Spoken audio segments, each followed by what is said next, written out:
बिस्मिल्लाहिर्रहमानिर्रहीम। हमारी आज की वीडियो आँखों से मुतल्लिक़ है और आँखों से बीमारियों से मुतल्लिक़ है।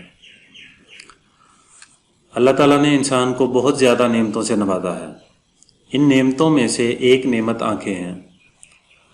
अगर देखा जाए तो हमारे जिस्म का बहुत ही छोटा हिस्सा होता है, लेकिन इस छोटे हिस्से के ज़रिए हम इस काबिल हो सकते हैं कि हम दुनिया को देख सकते हैं और दुनिया में मौजूद कमालात को देख सकते हैं।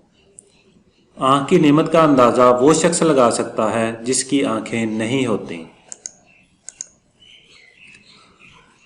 और जिनको आँखों का तोहफ़ा मिला है वो इसकी हिफाजत नहीं करते और मुख्तलिफ बीमारियों का शिकार हो जाते हैं। आज हम आपको ऐसा अमल बताने जा रहे हैं जिस पर अगर आप अमल करेंगे तो अल्लाह ताला आपको आँखों की हर किस्म की बीमारी से निजात फराहम करेंगे इंशाअल्लाह।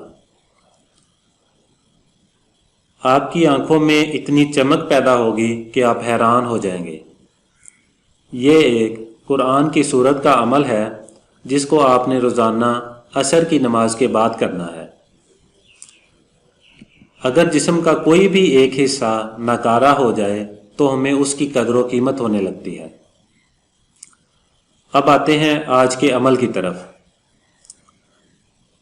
असर की नमाज मुकम्मल होते ही आपने 23वें सपारे की पहली सूरत अम्मा यतसाअलून पढ़नी है। इस सूरत को एक बार पढ़ने में मुश्किल से 3-4 मिनट लगते हैं। हम लोग अक्सर लंबे वजीफ़ों से घबराते हैं और वही इलाज मुआलजे पर हज़ारों खर्च कर देते हैं। ये अमल करते वक़्त आपने किसी इंसान से बातचीत नहीं करनी। वजीफ़ा मुकम्मल होते ही आपने उंगलियों के ऊपरी हिस्से पर दम करके अपनी आँखों पर फेर देनी है।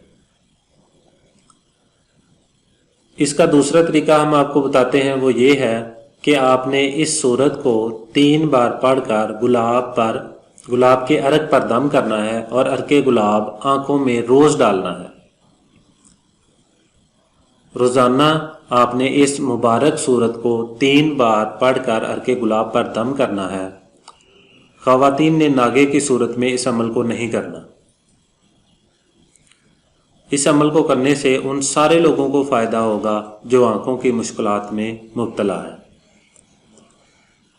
जिनकी आँखों में मसले मसाइल हैं, जो आँखों में तकलीफ़ की शिकायत करते हैं।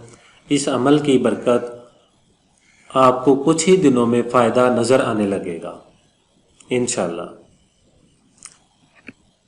अगर आपको हमारी वीडियो अच्छी लगी हो तो हमारे चैनल को सब्सक्राइब करें और हमारी वीडियोज़ को शेयर करें। जज़ाकल्लाह।